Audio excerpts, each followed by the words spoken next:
usulihim wa furu'ihim wa zawjatihim qaddasallahu asrarahum wa nawwara daraihahum wa ja'alil jannata maswahum wa yu'li darajatihim wa a'ada 'alaina min barakatihim wa amtir 'alaina wa isa karamatihim summa ila ruhi jami'i ahlil qubur minal muslimin wal muslimat wal mu'minin wal mu'minat min masyariqil ardi ila magharibiha barriha wa bahriha khususan abana wa ummahatina wa ajdadana wa jaddatina wa nakhususun ila ruhi ummi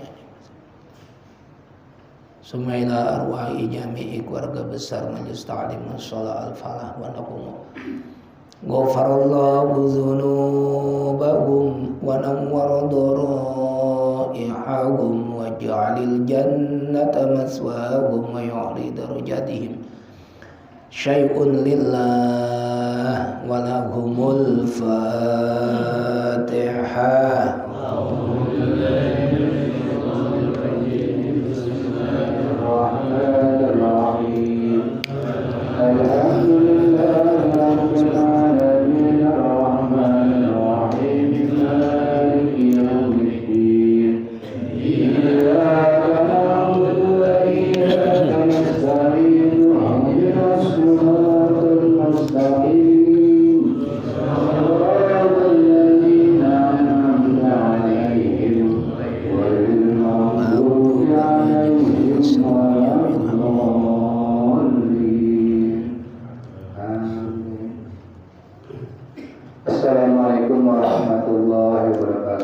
Waalaikumsalam warahmatullahi wabarakatuh. Mari sama-sama sebelum kali kita baca Qiratul Mulyamalah, semoga iman kita bertambah dan terus bertambah. Bismillahirrahmanirrahim.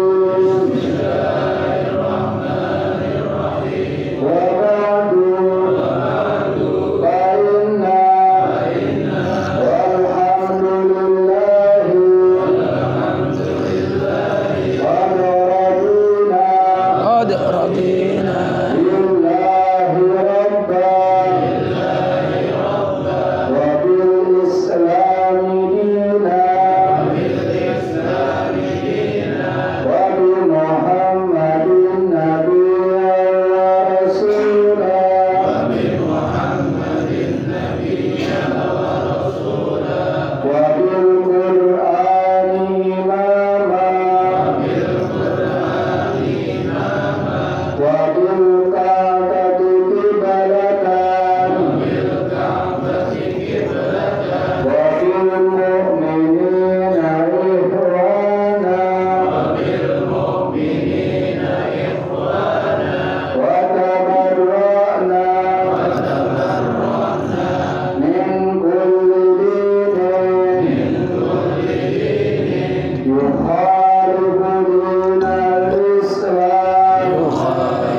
Bismillahirrahmanirrahim.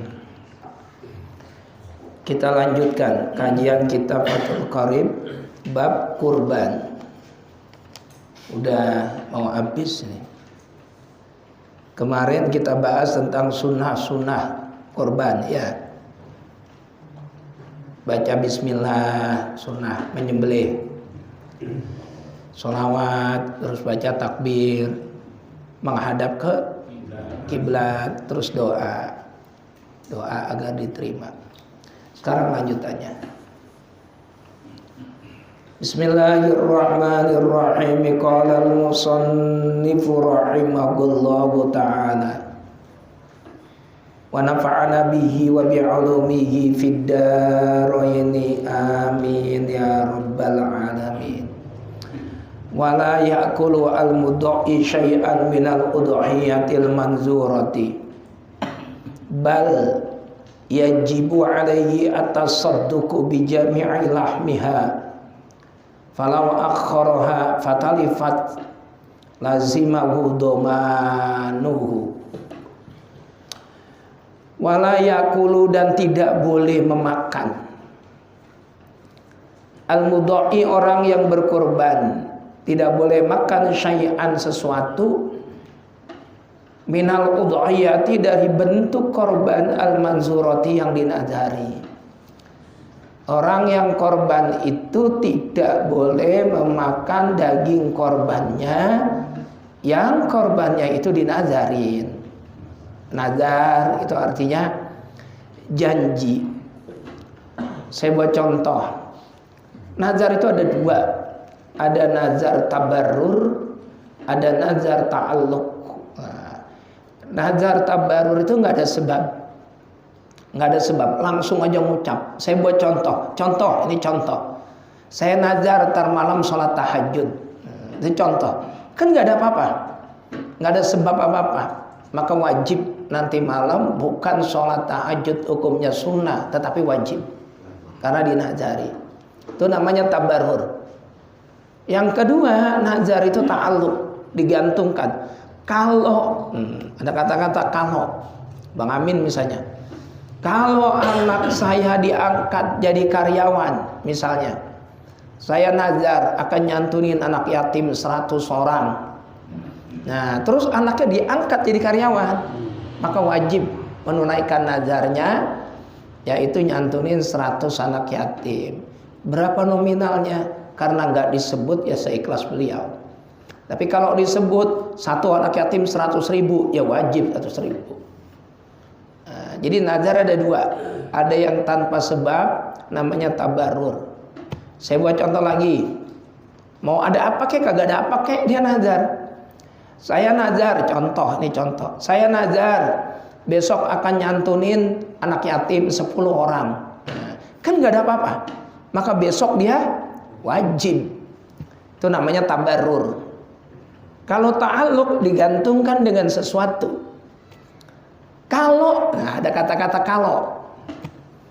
Contoh, kalau besok saya dapat bonus, atau kalau besok tanah saya laku. Sekarang yang lagi viral di Pondok Ungu, kalau besok duit sutet dibayar. Itu ada kalau kan? Kalau. Maka saya nazar kaza wa kaza. Saya nazar akan ini. Lah terus duit sutet dibayar, maka dia wajib menunaikan nazarnya. Selama duit sutet belum dibayar, maka dia belum berkewajiban membayar nazar. Itu namanya nazar apa? Ta'alluq. Kalau tabarrur nggak ada kalau-kalauan, udah langsung aja. Nah, kemarin saya hari Kamis kemarin itu ada di makomnya ayahnya Habib Lutfi, Habib Ali bin Hashim bin Yahya. Habib Lutfi bin Ali bin Hashim bin Yahya. Nah, saya ada di makamnya Habib Ali bin Hashim bin Yahya. Habib Ali di sampingnya Habib Hashim. Nah, terus di sini istrinya.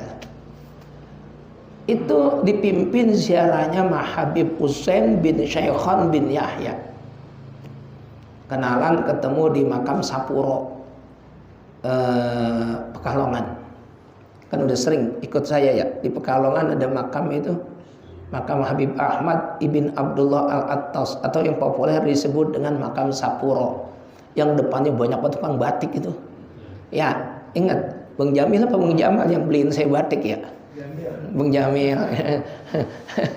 beliin batik itu. Nah itu di situ. Itu ada Habib ngawe-ngawe abang saya lagi sholat duha di musola. Terus kenalan, banyak cerita. Ternyata di makam Sapuro itu ada banyak keluarga besar Habib Rizik Syihab dikuburkan di komplek itu.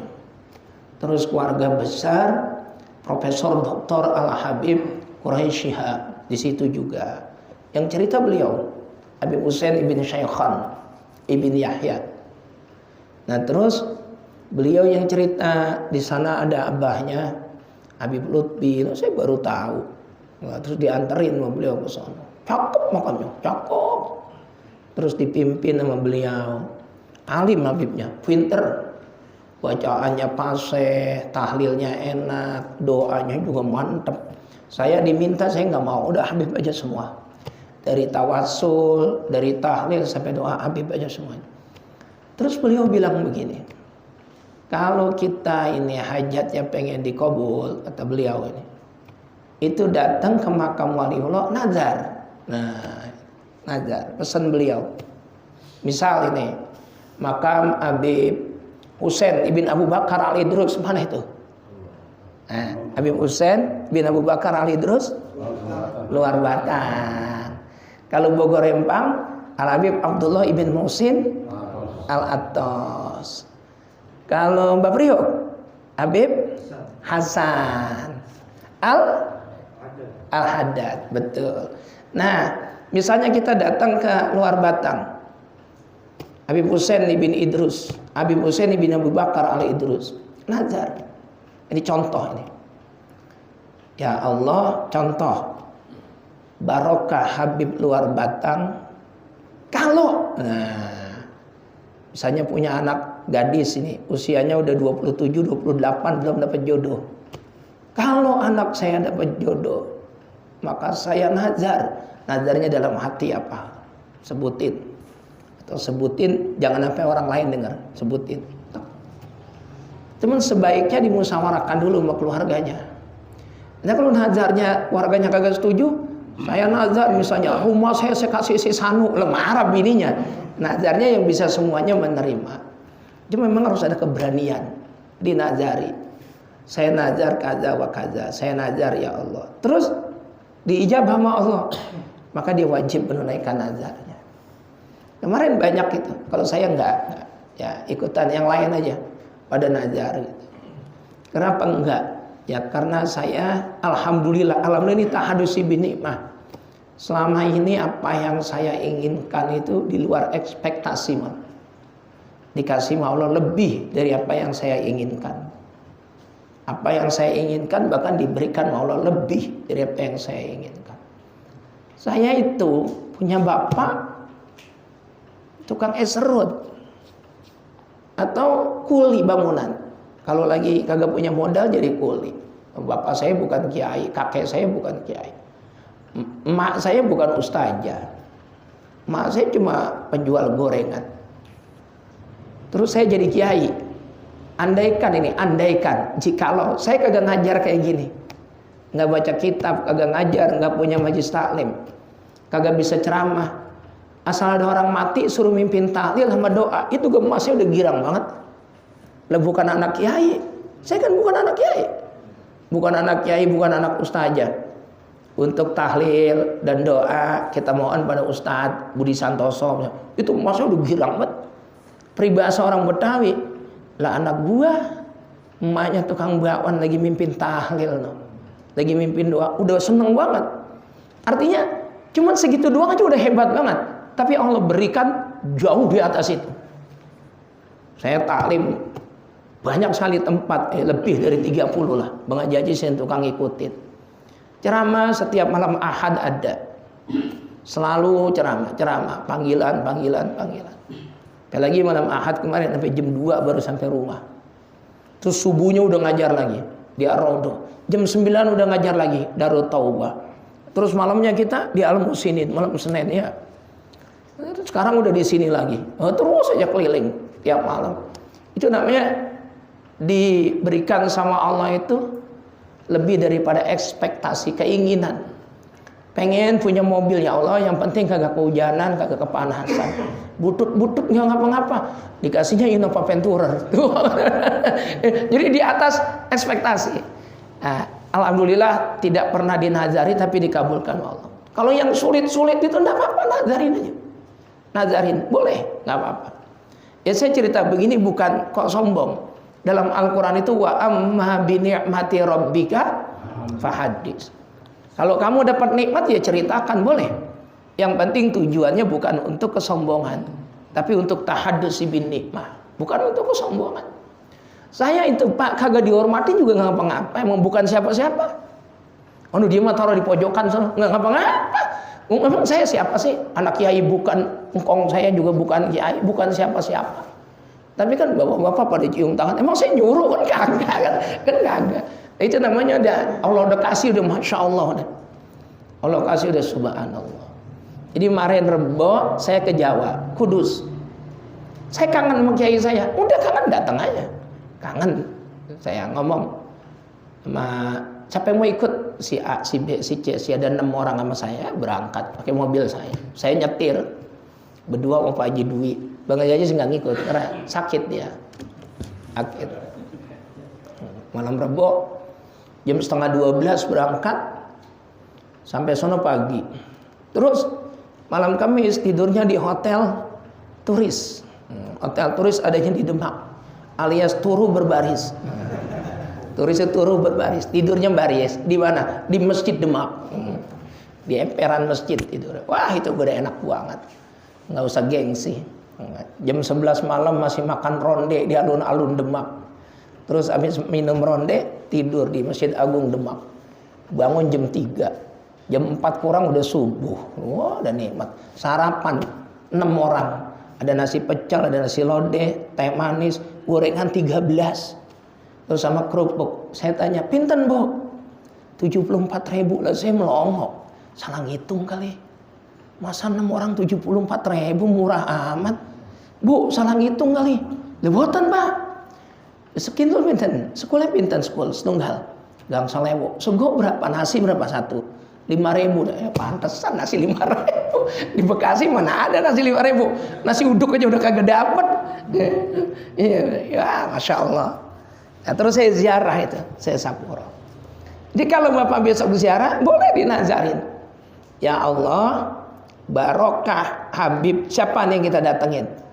Kalau misalnya kita ke Sunan Ampel, ya Allah, barokah dan wasilah Kanjeng Sunan Ampel, saya nazar kalau bla bla bla bla bla bla, maka saya akan bla bla bla bla. Nazar. Nah, berkaitan dengan korban, nazar korban, maka tidak boleh sedikit pun dia makan daging korbannya. Ngambil kulitnya enggak boleh, dagingnya enggak boleh.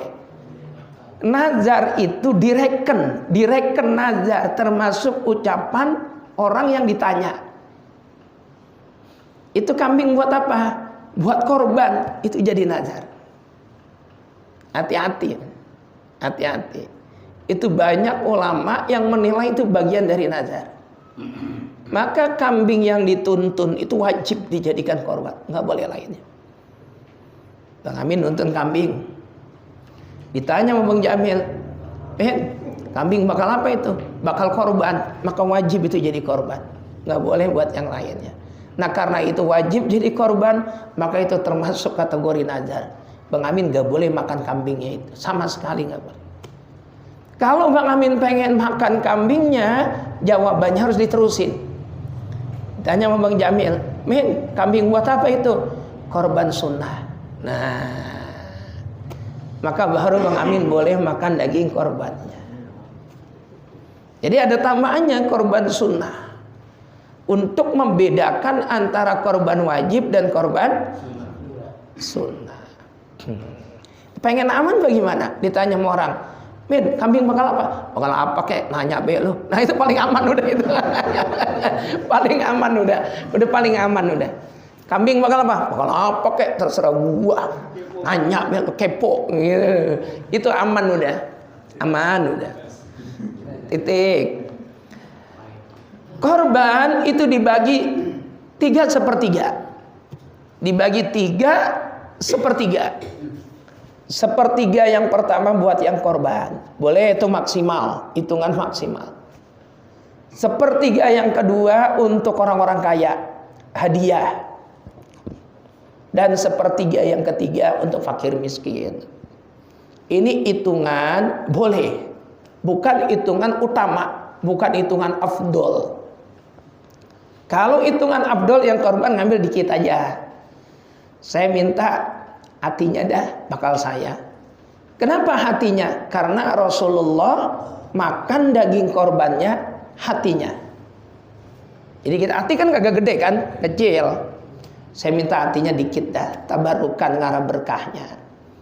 Ya sama dagingnya dikit dah. Ya sama anunya banyak juga itu.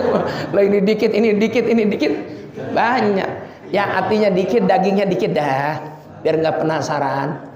Hatinya potongin dikit itu. Ya, potongin nih. Sama itu ya dikit itu tuh. Itu aja tuh dikit itu dagingnya. Daging itu. Udah, tulang iga ada dikit dah. Lalu banyak. Buntut kagak ada yang ngambil itu. Nah bakal saya ambil aja semua kalau begitu mah. Jadi dikit. Lukmatan au lukoman kalimatnya. Buat yang korban itu lukmatan 10-an. 10-an apa? Suapan. Nah, cukup.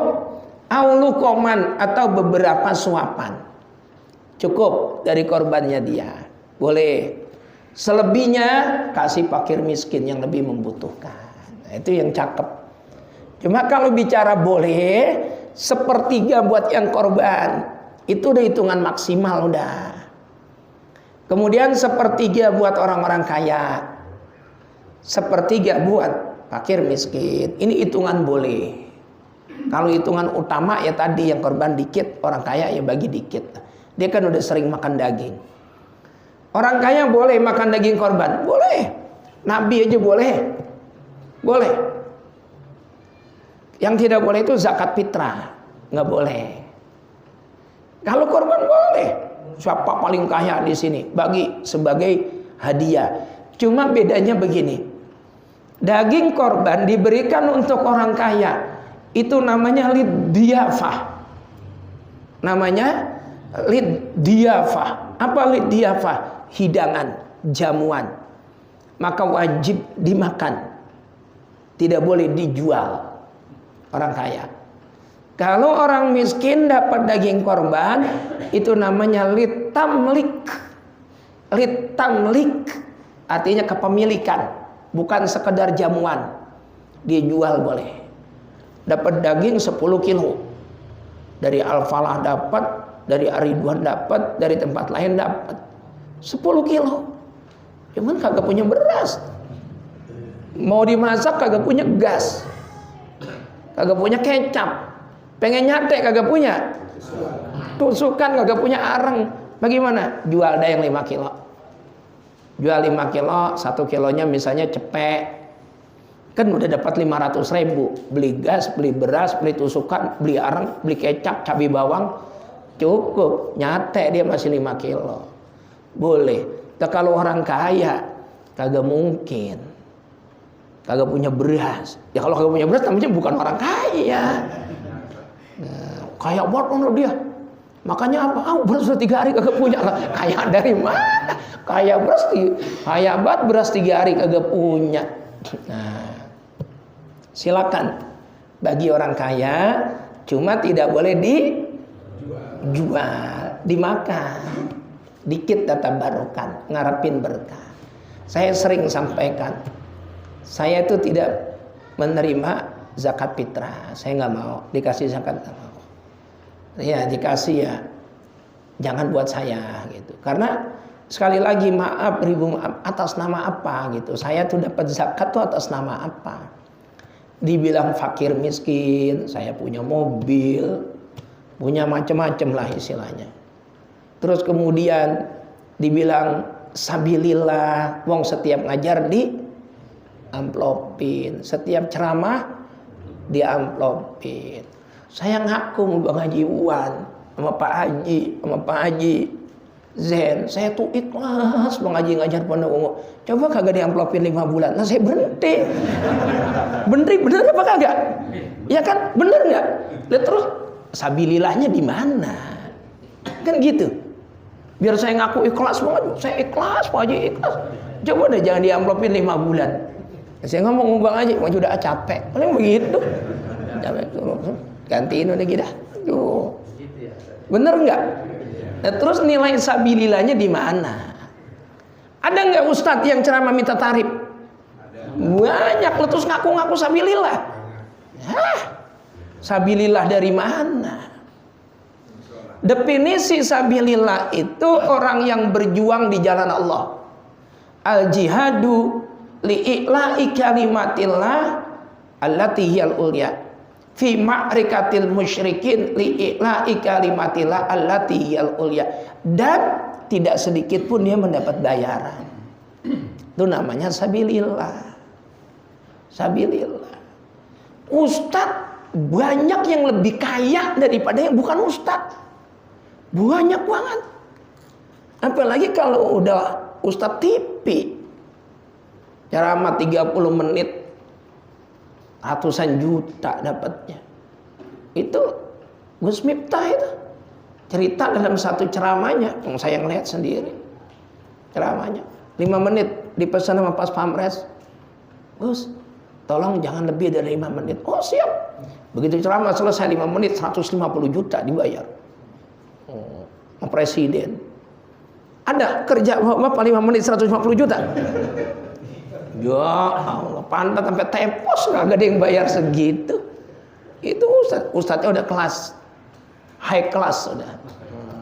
Kalau kayak Ustadz Budi ceramah 2 jam ya terserah deh itu. Saya ikhlas ya, dikasih ya alhamdulillah, kagak ya. Enggak. Saya ikhlas. Cuman saya sumpahin palingan.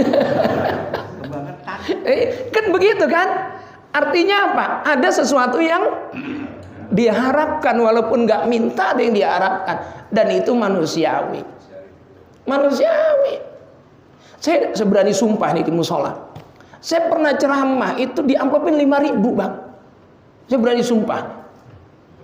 Ya, cuman saya apa?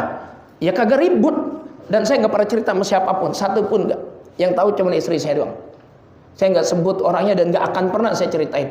Dan sampai detik ini saya masih husnuzon orang itu salah, gitu doang udah. Salah ngasih, udah itu saja. Dan saya kagak komplain, Pak, tega apa sih dia mulai kagak, udah selesai. Dan itu saya berani sumpah, bener-bener. Udah selesai sudah. 5.000 tuh bukan 5 juta, bukan 5.000 rupiah beneran. Lah kalau 5 juta malah alhamdulillah. Kayak besok nih malam minggu nih, orang Pondok Ungu ada yang ngundang saya ceramah. 5 juta itu janjinya. Orang Pondok Ungu malam minggu besok lah. Malam minggu besok di mana ya? Iya, ada besok udah datang. Itu janjinya 5 juta. Pengen tahu besok kita sobek bareng gua. Iya kan saya husnuzon Bapak. Sampai detik ini saya masih husnuzon orang itu salah ngasih. Ya sudah, nggak apa-apa. Dan saya nggak pernah ribut, demi Allah ya saya nggak bohong. Dan saya nggak pernah cerita siapa orangnya, nggak pernah cerita. Orang mana nggak pernah cerita, nggak. Yang jelas bukan orang Pondok Ungu, udah tenang aja udah. Kan. Cuma kan tetap kita manusiawi ya. Ya sudahlah, sudah gitu. Mudah-mudahan ya termasuk nilai ibadah. Ya. Jadi kalau zakat fitrah saya nggak nerima karena saya bingung nama saya apa. Dibilang fakir miskin ya enggak lah. Saya mampu istilahnya. Mobil punya, segalanya punya. Terus dibilang sabilillah ya itu tadi, mau ngajar masih diamplopin. Ceramah masih diamplopin. Kadang-kadang jujur di antara para ustadz ini mah banding-bandingin. Khotib Jumat di sana berapa? Pahit. Pengurusnya pelit. Ada yang kayak gitu kan? Ustaz ada. Nah, terus sabilillahnya dari mana? Hai, DKM-nya pelit. La ilaha illallah, udah air kagak apa kagak? Ya, dapat duit. Pego. Padahal kan emang dia diamplopin kagak diamplopin kewajiban sholat Jumat.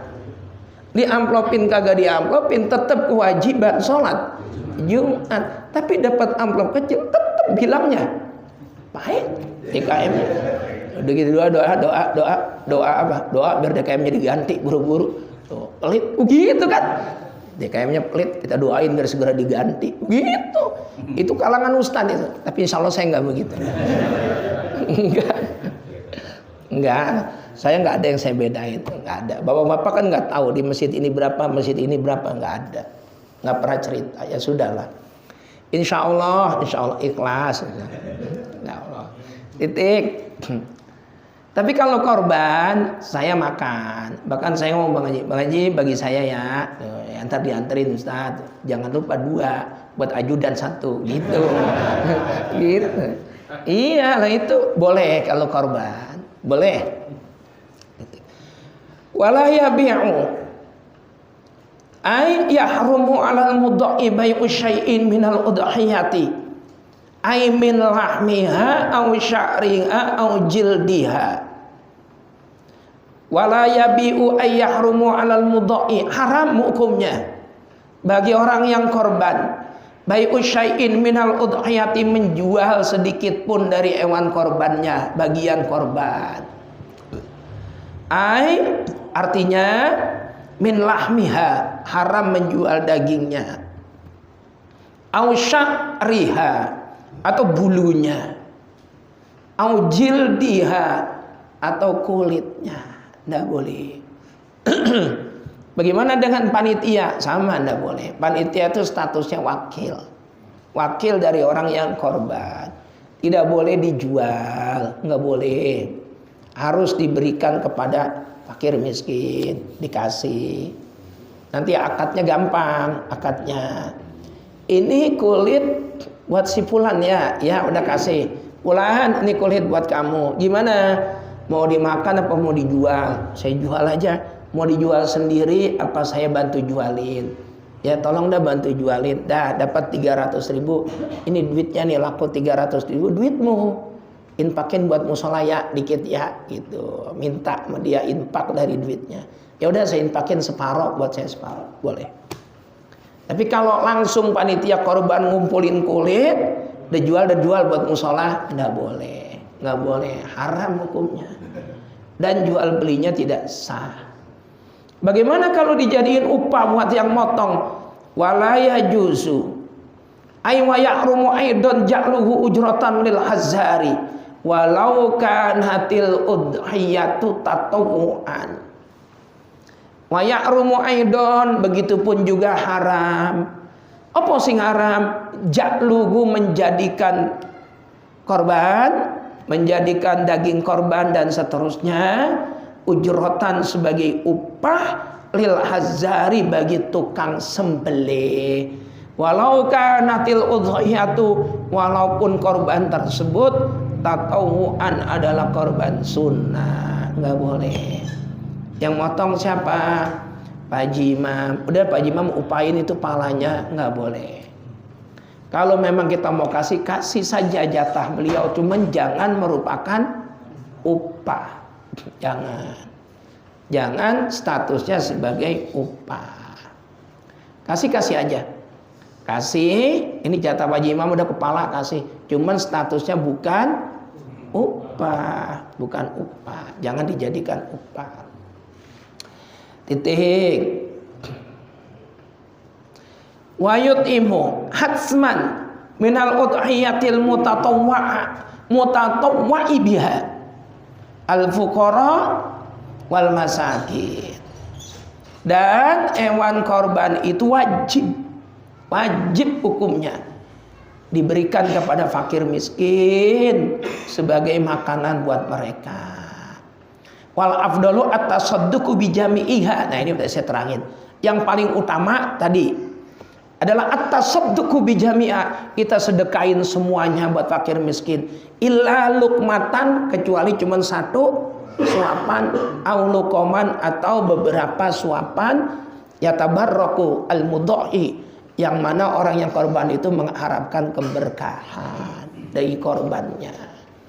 Dah bagiin fakir miskin. Seneng orang miskin, orang fakir dapat daging korban, seneng. Kalau yang kaya udah sering makan apa? Daging. Kalau yang miskin kesian. Apalagi zaman dulu kita masih kecil ya. Ya Allah, saya ingat banget itu. Dapat daging korban saya comot. Emang kagak ada yang korban di kampung, susah semua. Yang korban cuma kambing satu beberapa.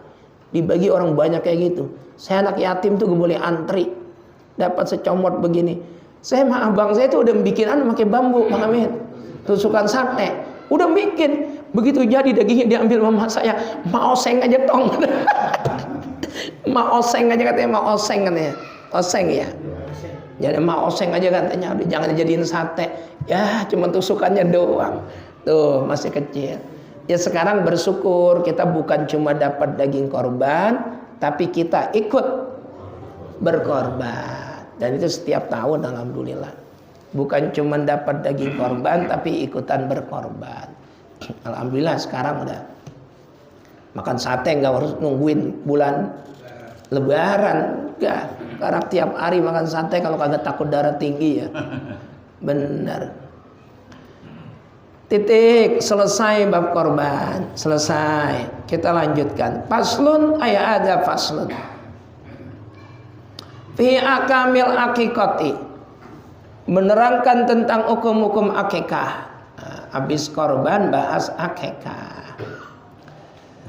Apa itu akikah? Wah iya, akikah definisinya lugotan, cara lugot, etimologi. Ismun adalah sebuah nama li sya'ri ala roksi al-mauludi, terhadap rambut anak yang baru dilahirkan, rambut kepala. Akikah itu ya rambutnya bayi yang baru dilahirkan. Itu menurut etimologi.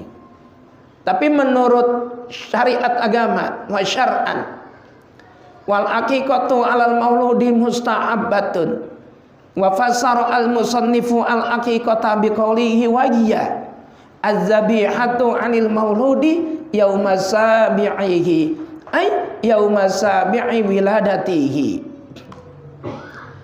Yang disebut akikah adalah menyembelih.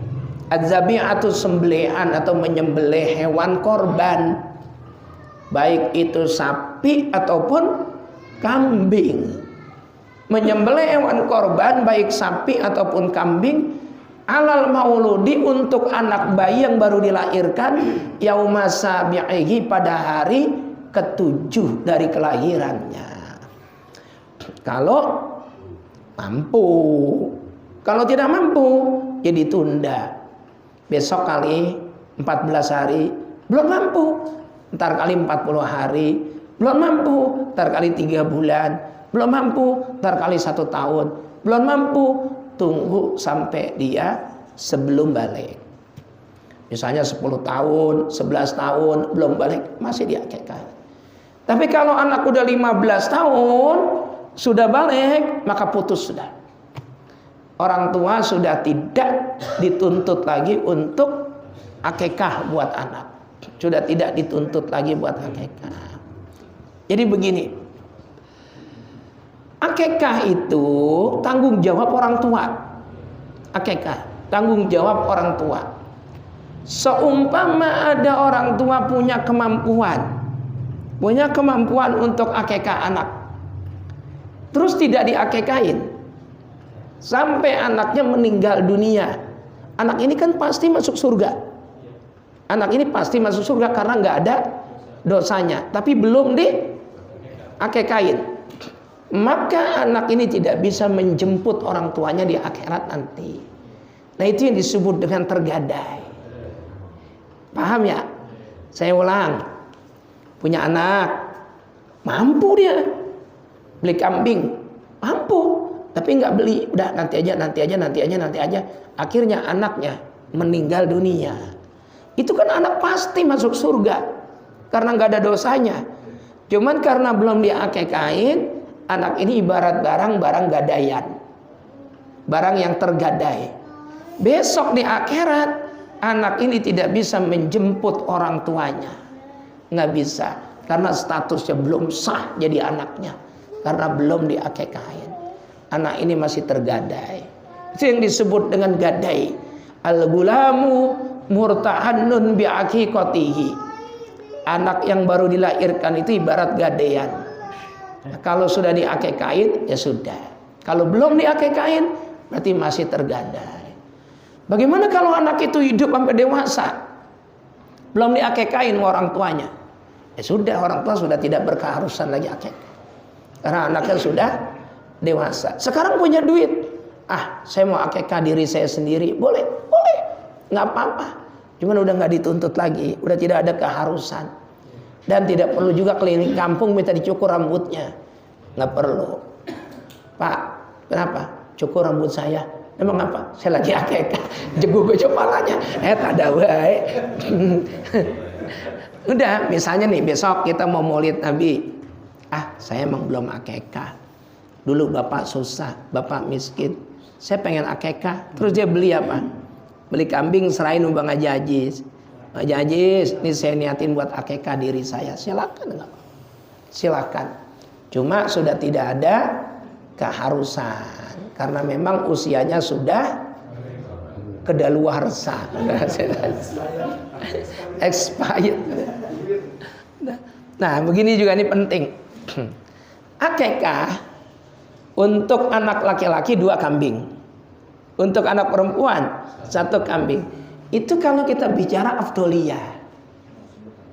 Andaikan bapak punya anak laki-laki, kuat beli kambing cuma 1, cukup 1 doang, cukup. Tidak ada keharusan 2, nggak ada. Tidak ada kewajiban 2, itu tidak ada, nggak ada.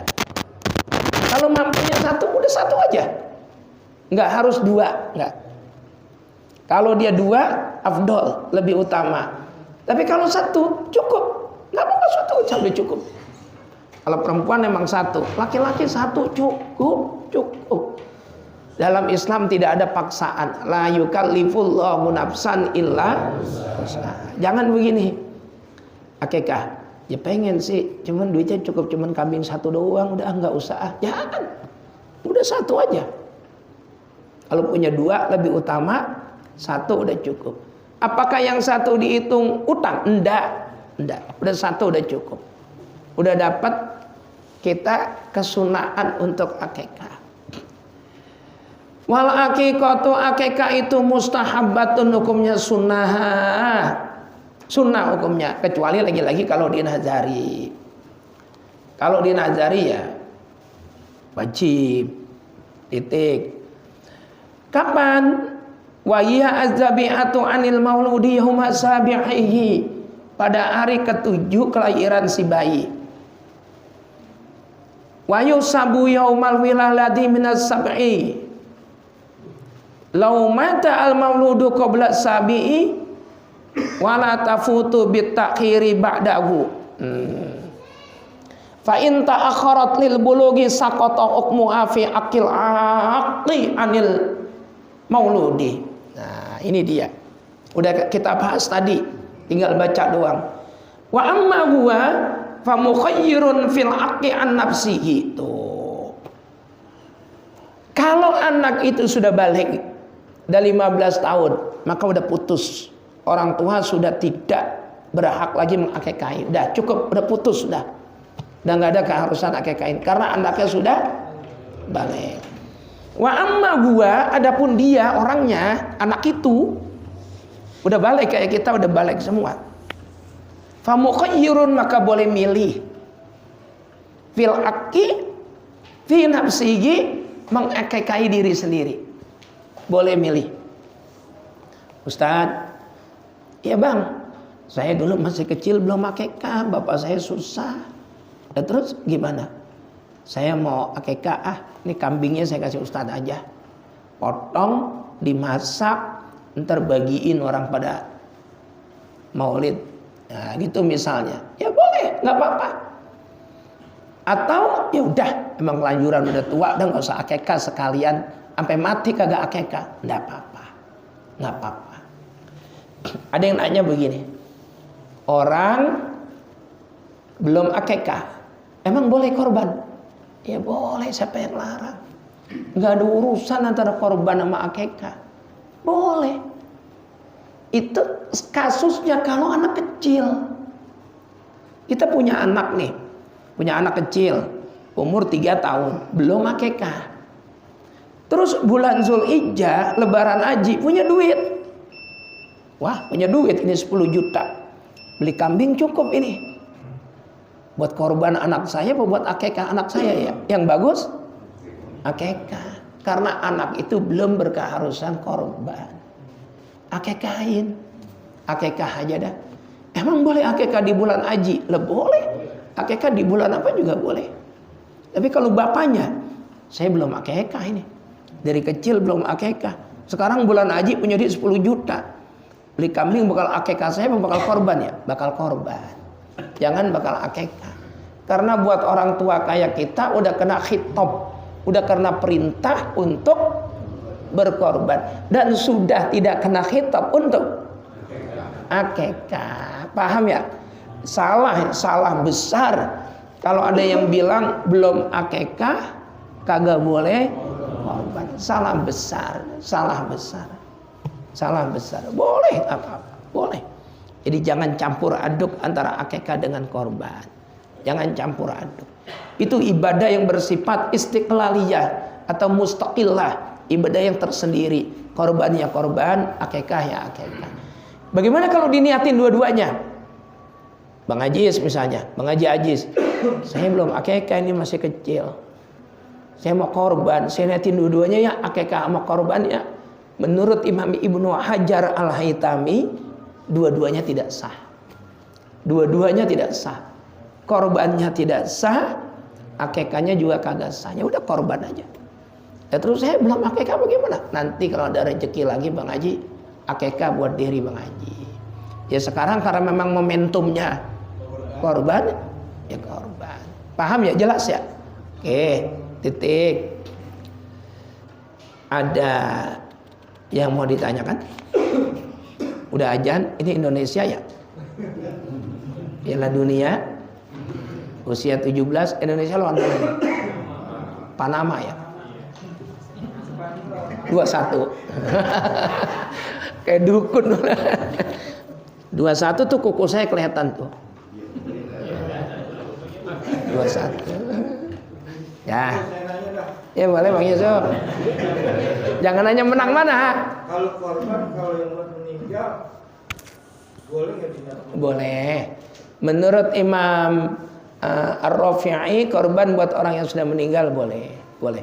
Saya sebut imamnya ya. Menurut Imam Rafi'i, korban buat orang yang sudah meninggal boleh. Buat bapak, buat emak boleh. Boleh banget. Ada yang mengatakan tidak boleh? Ya ada. Ya fikih itu kan betul. Kalau dia tidak wasiat. Itu fikih itu kan bersifat khilafiyah. Banyak perbedaan pendapat. Menurut Imam Nawawi, korban untuk orang yang sudah meninggal dunia tidak boleh. Kalau dia tidak wasiat. Kalau dia wasiat baru boleh. Lah kebanyakan orang tua meninggal kan kagak wasiat. Maka menurut Imam Nawawi tidak boleh. Tapi menurut Imam Rafi'i boleh. Imam Rafi'i ngambil dalil korban itu disamakan dengan sedekah. Kita sedekah untuk orang yang sudah wafat boleh.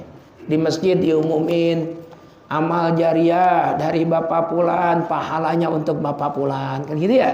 Almarhum bapaknya si Fulan bin Fulan. Boleh. Kalau sedekah buat orang yang meninggal dunia boleh, maka korban buat orang yang sudah meninggal dunia juga boleh. Menurut siapa? Imam Rafi'i. Dalam hal ini saya sendiri itu lebih mengikuti Imam Rafi'i. Artinya korban buat orang yang meninggal dunia boleh. Banyak apalagi orang-orang kampung. Ya, orang kampung rata-rata korban buat yang sudah meninggal. Itu bakti anak sama orang tua. Anak di dunianya durhaka sama orang tua. Durhaka, sering nyakitin. Sampai emaknya nangis, sampai bapaknya nangis, sampai mati. belum minta maaf, itu bisa dihapus sama Allah dari daftar anak durhaka. Bisa. Caranya bagaimana? Berbaktilah kepada orang tua yang sudah wafat. Bisa dihapus. Nah, bagaimana cara berbakti sama orang tua yang sudah wafat?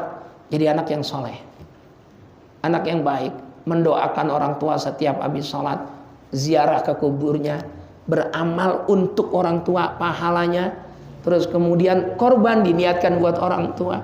Segalanya kebaikan kita diniatin buat orang tua. Buat orang tua. Itu walaupun dia di dunia durhaka sama orang tua, itu dihapus sama Allah.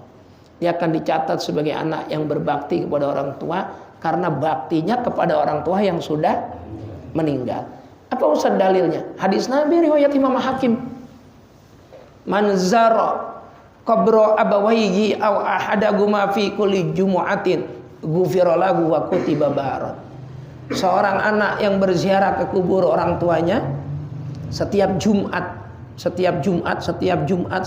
dia datang, maka diampuni dosa anak tersebut dan dicatat sebagai anak yang berbakti kepada orang tuanya. Walaupun sebelumnya dia adalah anak yang durhaka. Ini penting ini. Lebih hebat lagi kalau dia berbakti saat orang tuanya masih hidup. Cuma kalau sudah terlanjur sampai orang tua meninggal, ya kita masih bisa berbakti kepada orang tua yang sudah wafat. Masih bisa. Udah bel yang kedua, berarti udah waktunya qomat ini. Baik, mudah-mudahan barokah dan manfaat. Apa Bang Emi mau nanya? Ya, udah boleh. Berkaitan dengan akikah dulu. Ini jika di usia sebelum balik ketika meninggal dunia nih. Tapi orang tuanya punya kelebihan rezeki, tapi anak usia yang meninggal dunia itu masih belum balik, artinya belum 15 tahun. Oh iya, boleh nggak diakekain? Boleh. Boleh Bang, boleh. Jadi mengakekatkan anak yang sudah wafat itu boleh. Ketika orang tua anaknya masih hidup, belum punya duit, belum punya rezeki. Begitu anaknya sudah meninggal dunia, rezeki itu baru ada. Boleh diniatin akekah. Sama halnya korban diniatin untuk orang yang sudah meninggal dunia, maka anak dengan catatan dia belum balik tadi itu. Dengan catatan dia belum balik. Kalau udah balik ya udah nggak usah, udah nggak usah. Gitu ya. Jadi boleh saja, nggak apa-apa. Dan tetap orang tua masih disunahkan, tetap masih disunahkan. Titik. Mudah-mudahan barokah dan manfaat. Terus ini ada harapan, ini harapan saya. Tanggal 24 Desember kan kita ziarah ya, Wali Songo plus sampai ke Jember ya. Harapan saya ya ikut ya. Ikut bareng-bareng. Itu masih ada kursi berapa Bang Haji? 7 saya ambil 3 dah. Berarti tinggalan 4. Nah, kemarin 9 ya. Yang 2 masuk lagi. Hah? Siapa? Oh, alhamdulillah. Ini yang 3 saya ambil. Terus saya ngajak istri sama anak. Nggak apa-apa, terus saya bayar, nggak apa-apa. Nah, saya ngajak anak sama istri. Nah, terus berarti tinggalan 4. Ya, saya berharap bisa ikut, kita tabarukan ke Habib Soleh Tanggul insya Allah. Terus tanggal 25 bulan November itu ada Maulid Nabi di rumah saya. Ya, saya mohon kiranya bisa hadir. Terus ya kalau pengen bantuin boleh, saya terima dengan senang hati. Beliin jeruk 1 kilo gitu, apa 10 kilo gitu, apa daging, apa nasi kebuli, boleh ya. Itu harapannya, mudah-mudahan barokah. Al-Fatihah. Bismillahirrahmanirrahim. Iyyaka na'budu wa iyyaka nasta'in. Shiratal ladzina an'amta 'alaihim ghairil maghdubi 'alaihim waladdallin. Rabbighfirli wa liwalidayya wa lil mu'minina amin. Bismillahirrahmanirrahim. Alhamdulillahirabbil alamin. Allahumma shalli ala sayidina Muhammad wa ala ali sayidina Muhammad. Allahumma ighfir lana wa liwalidina wa limasyayikhina. Allahumma inna na'udzubika min su'il khatimah wa nas'aluka husnal khatimah. Ya Rabbi bil Mustafa balligh maqasidana waghfir lana ma madha ya wasi'al karami. Rabbana atina min ladunka rahmatan wa hayyi' lana min amrina rasyada. Rabbana atina fid dunya hasanah wa fil akhirati hasanah wa qina azabannar. Wa sallallahu ala sayyidina Muhammad wa alihi wa sahbihi wa baraka wa sallam. Walhamdulillahi rabbil alamin. Assalamualaikum warahmatullahi wabarakatuh.